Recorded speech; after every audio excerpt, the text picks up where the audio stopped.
Bandits kill one, kidnap five as police launch rescue operation in Zamfara. NDLEA insists on mandatory drug testing policy for schools. Federal government set to save over 2 billion naira as MDA's go paperless in 2026. Good evening, this is News Update on Trust TV. I am Chiamaka Nwafo.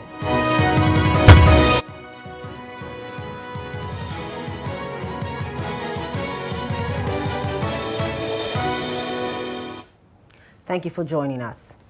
Bandits have attacked Fonanawa village in Bukum local government area of Zamfara state, killing one person and kidnapping several others. The attack, which occurred in the early hours of Sunday, is the latest in the series of violent assaults on communities in Bukum, which have suffered repeated bandit attacks, including a recent bomb blast. A resident, Sani, said the gunmen operated for several hours, killing one person, kidnapping 7 others, and seriously injuring another victim with a gunshot wound. However, the Zamfara State Police Command confirmed the incident but said 5 persons were abducted. The police public relations officer, DSP Yazid Abubakar, said security operatives have been deployed and are currently on a rescue mission. He assured residents that the gallantry and resilience of police personnel would lead to the successful rescue of the abducted victims. Abducted worshippers from the Ekwa Church in Ayeturukiri, Kaba, Bunu local government area of Kogi State, have appealed for urgent intervention following the release of a video by their abductors. The victims were kidnapped on December 14 when armed bandits attacked the church during Sunday service and took an unconfirmed number of worshippers into the forest, demanding over 600 million naira ransom. In the viral video, the captors believed to include women, children, elderly persons, and church ministers say they were ordinary community members abducted while worshipping and lacked the means to meet the ransom demand. The footage has sparked fear and outrage across the state, with residents calling for immediate security action. A resident, Joel, described the video as a mockery of Nigeria's security system and urged decisive intervention. The Kogi State government has confirmed the abduction of 13 worshippers, saying 4 attackers were killed during a gun battle with local vigilantes. Police authorities are yet to issue an official statement. The incident follows a similar church attack in Ejiba last month, where worshippers were abducted and ransom demanded.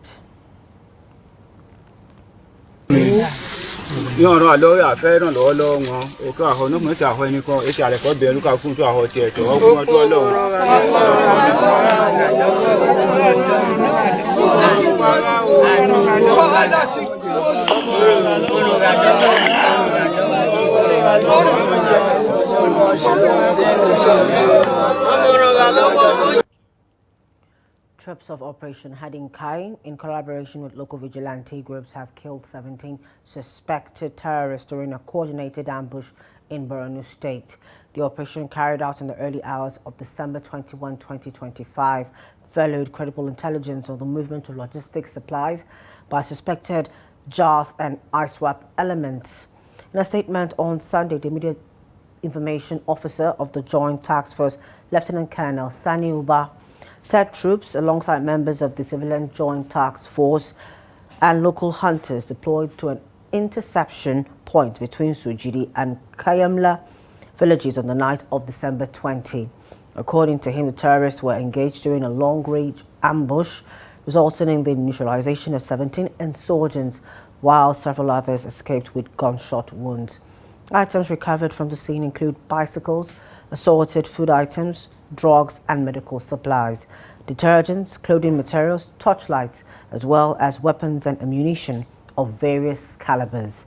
The military said the successful operation highlights the effectiveness of intelligence-driven joint efforts in degrading terrorist networks and disrupting their logistics and sustainment capabilities. As the 2025 Christmas and New Year festivities draw closer, The Katsina State Police Command has intensified efforts to protect lives and property and ensure a peaceful celebration across the state. The Commissioner of Police, Bello Shehu, disclosed this during a police campaign against cultism and other vices road walk held in Katsina. Abdullah Yamadi tells us more in this report.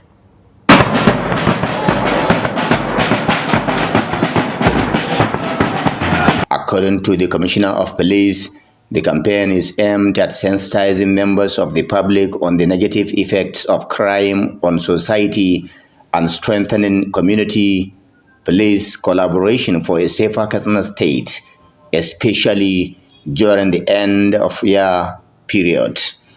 The roadwalk, which took place along Sarki Abdurrahman Way in GRA Katsina Metropolis, attracted officers of the command and other key stakeholders.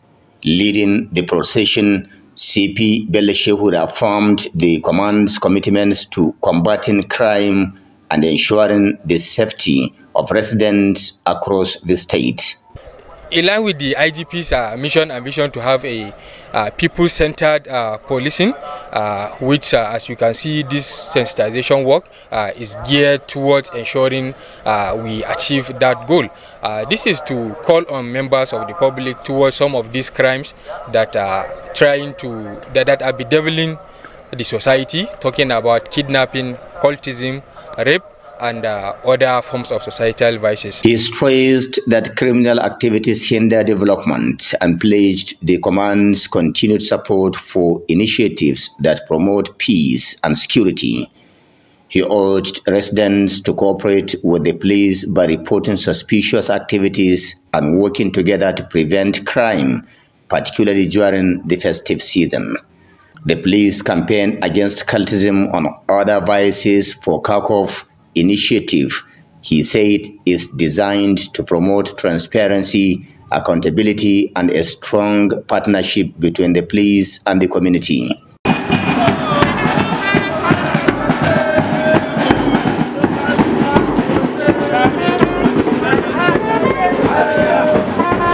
The command called on citizens to actively join the fight against crime, assuring that collective effort will help make Katsina State safer and more secure during the Yuletide. To further enhance security collaboration, the police also shared emergency contact numbers with the public.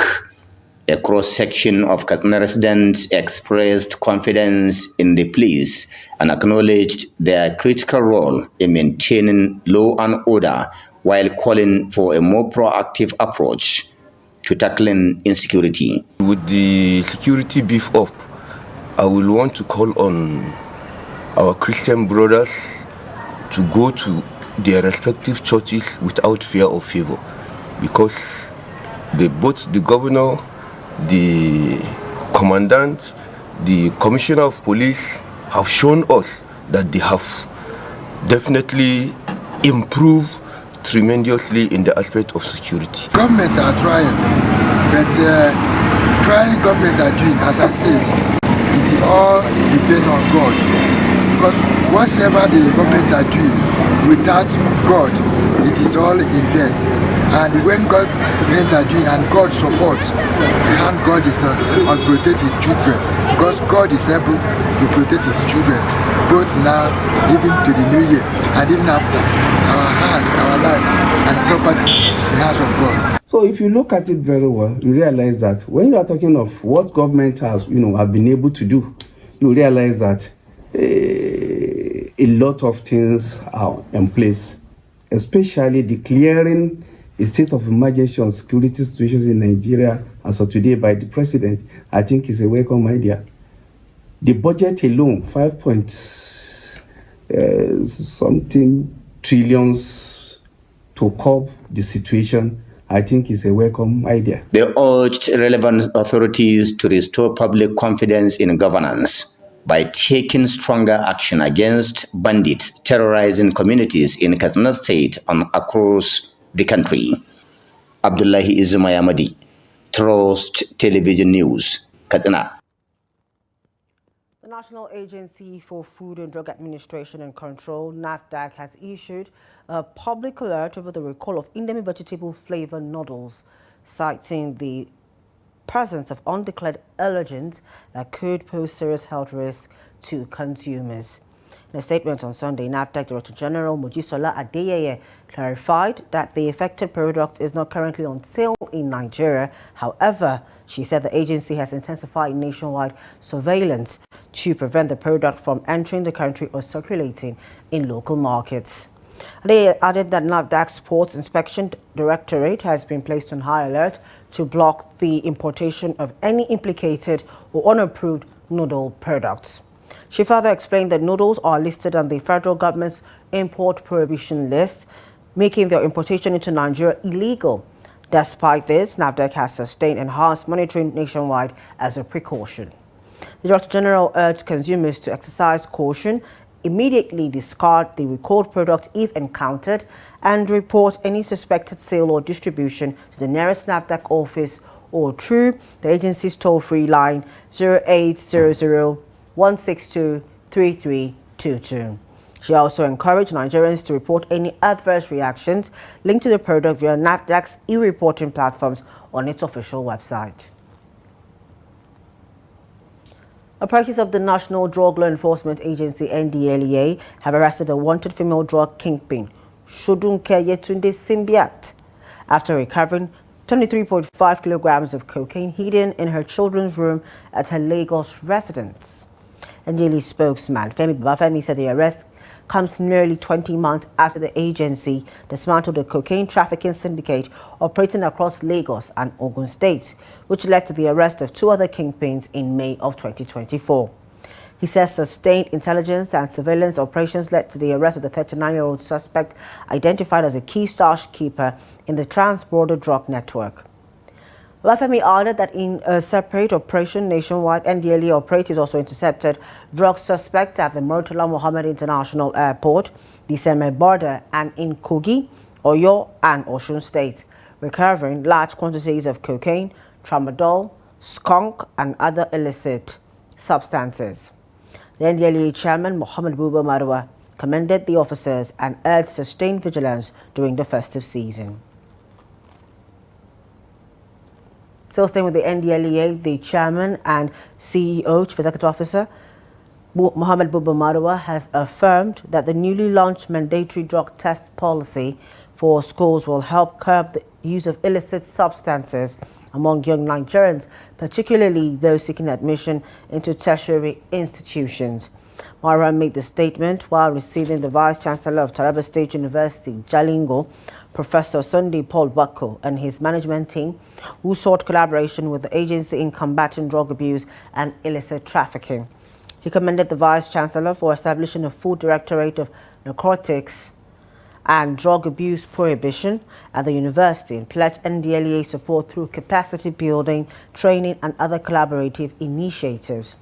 Bako praised Marwa's leadership of NDLEA, describing it as professional, transparent, and collaborative, qualities that have earned the agency recognition both nationally and internationally. He highlighted the growing challenge of substance abuse among students, warning that it poses a serious threat to academic excellence, moral values, and national development. Nigeria, particularly Lagos State, is facing growing challenges in the book trade as bookstores struggle to survive amid changing policies and economic pressures. Once thriving bookshops are closing, shelves are empty, and operators say fear of government sanctions is affecting their business. Here's more in this report. In the early 1970s, 1980s, and early 1990s, bookshops were at the heart of Nigeria's intellectual and cultural life. Local bookstores and university bookshops served as meeting point for students, academics, writers, and readers, driving the nation's literary growth. However, as Nigeria's economy declined in the late 1990s and early 2000s, the book industry was not spared. Publishing slowed, importation costs rose, and distribution networks weakened, forcing many established bookstores to struggle under rising overhead expenses. Over time, Nigeria's reading culture began to shift, with many large bookstores giving way to smaller kiosks. Today, especially in Lagos State, only a few bookstores remain operational. Bookshop owners say government policies requiring students to buy new textbooks every academic session rather than reuse old ones have worsened the situation. They also blame the spread of pirated textbooks, which now dominate many book outlets. A Lagos-based bookshop owner, who declined to speak on camera, said business has significantly declined as government officials frequently shut down stores over piracy allegations. She explained that many parents now prefer pirated textbooks because they are cheaper, while an original art textbook costs between 22 and 25,000 naira. A pirated copy sells for 15 to 18,000 naira. Parents also expressed concern, saying government policies are indirectly encouraging piracy and placing additional financial burdens on families. It's government that should know what they're going to do about the high cost of the textbooks, because so that the pirated book will not be much outside. They should know what to do to have to, so that it's not all the parents that can afford to buy the high quantities of that book. It's not all the parents that can avoid it. What government are doing is not helping the masses. Like someone like me that have 2 kids, if it's like that, I will not be able to take care of my baby. You understand? So what they are doing is not ideal at all. It's just favoring them that have money, so-called money. I don't know. I'm not here to insult the government or anything. What they are doing is not good. It's not favoring us. We that don't have money. Like the masses. That's what I have to say. Me, like now, I have 5 children. So 5 children I have. So if my daughter or my son use any book, finish in school, finish maybe SS1 or something like that. So the junior one can be able to use it because the cost of things in Nigeria is too high. And second, for me to go and buy a book and purchase a book again for my second child and pay school fees. I want to earn, how much am I earning in per annual salary? I think the government should try and pity us in terms of textbook. They should not let education to just fade away like that. So for those textbooks, for example, for somebody that is in a secondary school, if your child uses GSS1 textbook and your child moves to GSS2, the person coming from the back should be able to use that textbook. So I think they should help us with that because the economy is so harsh. It's so harsh now. So they should just help us and reduce the price of textbook, or they should allow anybody coming from the previous class to be able to use the present textbook. In Lagos State, bookstores that once dominated Nigeria's literary space have either shut down or scaled back operations. Stakeholders are now calling on government to review textbook policies and strengthen regulation to protect legitimate booksellers and revive Nigeria's reading culture. You're still on to news update on Trust TV. When we return from the break,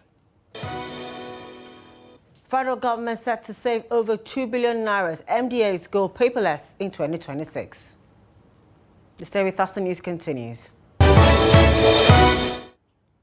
Welcome back. Thank you for staying with us. Now a recap of our top stories. I told you that bandits killed 1, kidnapped 5 as police launch rescue operation in Zamfara. Also told you that NDLEA insists on mandatory drug testing policy for schools. 2 more stories. The federal government is set to save over 2 billion naira in 2026 following the adoption of the electronic content management system by ministries, departments and agencies as part of a major push toward paperless operations. The ECM digitalization initiative introduced by the head of service of the Federation under the Federal Civil Service Strategy 2021-2025 automates workflows and reduces reliance on physical files. Analysis of the 2024 and 25 budgets shows that MDAs spent heavily on stationery. 10 key ministries, including Foreign Affairs, Defense and Information, collectively spent 969 million naira on stationery in 2024, rising to 1.52 billion naira in 2025. At the launch of the system, the Minister of Budget and Economic Planning, Dr. Abubakar Bagudu, described digital transformation as a national necessity to achieve the administration's renewed hope agenda. He emphasized that the ministry will no longer rely on paper correspondence and encourage staff to embrace the system as a tool to work smarter, collaborate better, and deliver results. The head of the Civil Service of the Federation, Esther Didi Wilson-Jack, will perform the launch that the initiative marks a bold step toward more efficient governance, where decision-making is no longer delayed by the movement of fiscal files. The Sultan of Sokoto and President General of the Nigerian Supreme Council for Islamic Affairs, Muhammad Abubakar, has declared Monday, December 22nd, 2025 as the first day of Rajab. The announcement was made in a statement released on Saturday and signed by Wazirin Sokoto Sambu Junaidu.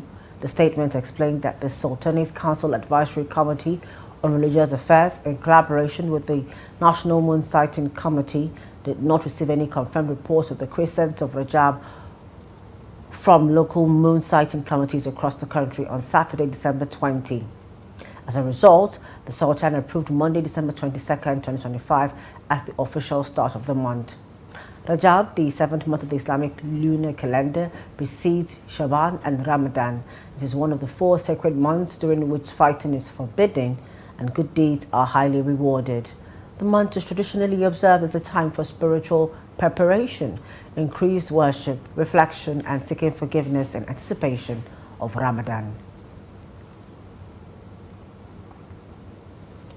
Adamawa State Governor Amadu Umaru Fintiri has reiterated his administration's strong commitment to education, calling it the most reliable means to secure the future of young people and sustain peace in the state.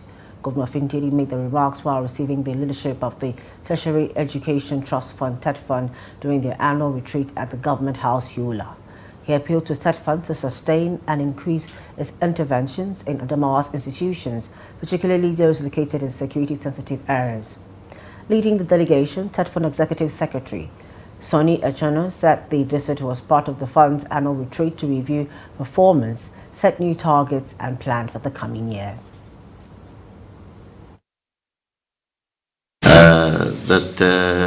You consider this state as one of the best states in the Northeast, Adamawa, Borno, and Yobe, which has been engulfed and consumed by the nefarious activities of Boko Haram. So I think we should all put our hands on deck to ensure that we continue to invest in education and encourage our students so that they don't go the way of the Boko Haram. One of it is asking for more interventions. Your Excellency, we want to first register and commend your tremendous strides in the area of education. Adamawa has a full complement of all the institutions that are beneficiaries of TED-Fund, both at the level of universities, polytechnics, and colleges of education. And we have also received the reports of how you have also been supporting the federal institutions that are resident in your state. When those who are coming to Adamawa for the first time also in the city, they also see the level of infrastructure that have been provided for the good people of Adamawa State, and we want to. On the foreign scene, Egypt's President Abdel Fattah el-Sisi on Saturday reiterated calls for structural reforms in the United Nations Security Council to give Africa a stronger voice in global decision-making. Speaking at the Russia-Africa Partnership Conference in Cairo, Egypt, attended by Russian Foreign Minister Sergei Lavrov, ministers from over 50 African nations and representatives of regional organizations, el-Sisi advocated for a more pluralistic world order. Since 2005, the African Union has been pushing for at least 2 permanent Security Council seats with veto powers and 5 non-permanent seats for Africa. Proponents argue that such reforms would strengthen peace and stability on the continent, which has faced decades of conflict. However, African nations have yet to agree on a mechanism for selecting permanent representatives. The current Security Council structure, unchanged since 1945, consists of 5 permanent members with veto powers: the United States, Russia, China, Britain, and France, and 10 non-permanent members elected for 2-year terms without veto rights. And finally, in sport, the Confederation of African Football (CAF) has announced that the winner of the African Cup of Nations Morocco 2025 will receive a whopping $10 million in prize money. CAF President Patrice Motsepe revealed the figures on Saturday during a meeting of the CAF Executive Committee in Rabat, Morocco, just a day before the tournament kicks off. Scheduled to run from Sunday, December 21, 2025 to Sunday, January 18, 2026, the AFCON Morocco 2025 sees the prize money jump by 43% compared to the 2023 edition, when host Cote d'Ivoire took home $7 million. CAF also stated that the runners-up will receive $4 million, while each of the 2 semi-finalists will pocket $2.5 million. The continental body described the increase as part of efforts to enhance the competitiveness, value, and global appeal of Africa's flagship football tournament. And that brings to a wrap news updates at this time. For more of our news, programs, and documentaries, go to follow our social media platforms and our YouTube live stream. I am Chiamaka Nwafo. Thank you for joining us at this time. Good evening.